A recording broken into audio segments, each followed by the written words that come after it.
IVF treatment ചെയ്തു കഴിഞ്ഞാൽ മറ്റുള്ളവർ ഇത് അറിഞ്ഞാലോ എന്ന് പേടിച്ചിട്ട് ഈ പറഞ്ഞ പോലെ ചിലർ ട്രീറ്റ്മെന്റിലേക്ക് വരാൻ മടിക്കുന്ന ആൾക്കാരുണ്ട്. IVF ട്രീറ്റ്മെന്റ് അല്ല, ഫെർട്ടിലിറ്റി സെന്ററിലേക്ക് തന്നെ ചിലപ്പോൾ പോകുമ്പോൾ ആൾക്കാർ ചിലപ്പോൾ പരിചയക്കാരൊക്കെ പേടിച്ചിട്ടൊക്കെ വരുന്നുണ്ട്.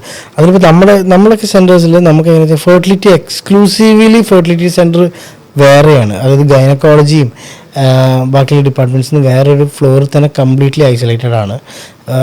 അവർക്ക് ഡയറക്റ്റ്ലി അങ്ങോട്ട് വരാം. ഈവൻ അവിടേക്കുള്ള രജിസ്ട്രേഷനും റിസപ്ഷനും കാര്യങ്ങൾ വരെ സെപ്പറേറ്റ് ആയിട്ട് മാത്രമാണ് വെച്ചിട്ടുള്ളത്.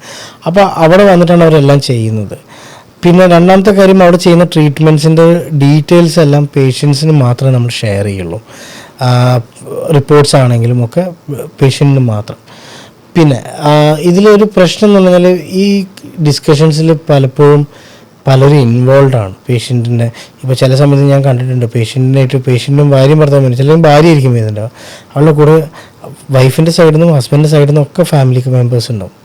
കാരണം ചിലപ്പോൾ ഉമ്മമാർ, അമ്മമാർ, അച്ഛൻ, ചിലപ്പോൾ മാമൻ, ചിലപ്പോൾ ടെസ്റ്റ് ചെയ്ത് പോകുന്ന പേഷ്യൻ്റ് ആയിരിക്കും, റിപ്പോർട്ട് വിളിച്ച് ചോദിക്കുന്നത് മാമനായിരിക്കും.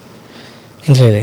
അപ്പോൾ അതെന്താ വെച്ചാൽ ഈ കാര്യത്തിലൊക്കെ ഞാനാ കൊണ്ടുവന്നുള്ളത് ഉണ്ടാവും. അപ്പോൾ നമ്മളത് എൻ്റർടൈൻ ചെയ്യുന്നില്ല. അവരെ പേഷ്യൻറ്റിനും ഭർത്താവിനും ഭാര്യയോടും നമ്മൾ സംസാരിക്കും, അവർ കാര്യങ്ങൾ കൊണ്ടുകൊടുക്കും. പിന്നെ അവർക്ക് ചിലപ്പോൾ എന്ത് ചെയ്യും, അവർ ഷെയർ ചെയ്യും. അപ്പോൾ ഇന്നത് ട്രീറ്റ്മെൻറ്റ്, അപ്പോൾ ഇന്നത് ചെയ്യാനാണ് ഡോക്ടർ പറഞ്ഞത്, IVF ചെയ്യാനാണ് പറഞ്ഞത്, അവർ ഷെയർ ചെയ്യുമ്പോൾ ഫാമിലിയിലുള്ളവർക്ക് പേടിയാവും. മനസ്സിലായില്ല? പക്ഷെ അവരുമായിട്ട് നമുക്ക് കമ്മ്യൂണിക്കേറ്റ് ചെയ്യേണ്ട യാതൊരു ആവശ്യമില്ല. പേഷ്യൻ്റ് അവർ രണ്ടുപേരും husband and wife eligible age ആണ്. കാരണം നമ്മൾ മാരേജ് സർട്ടിഫിക്കറ്റും ആധാർ കാർഡുമാണ് നമ്മൾ ഡോക്യുമെൻറ്റേഷൻ സ്വീകരിച്ചിട്ടേ നമ്മൾ ട്രീറ്റ്മെൻറ്റ് തന്നെ ചെയ്യുന്നുള്ളൂ. ഏജ് വളരെ സ്പെസിഫിക് ആണ്. 18 വയസ്സായ കുട്ടിക്ക് വന്നിട്ട് ട്രീറ്റ്മെൻറ്റ് ചെയ്യാൻ പറ്റില്ല, കല്യാണം കഴിഞ്ഞാലും ചെയ്യാൻ പറ്റില്ല.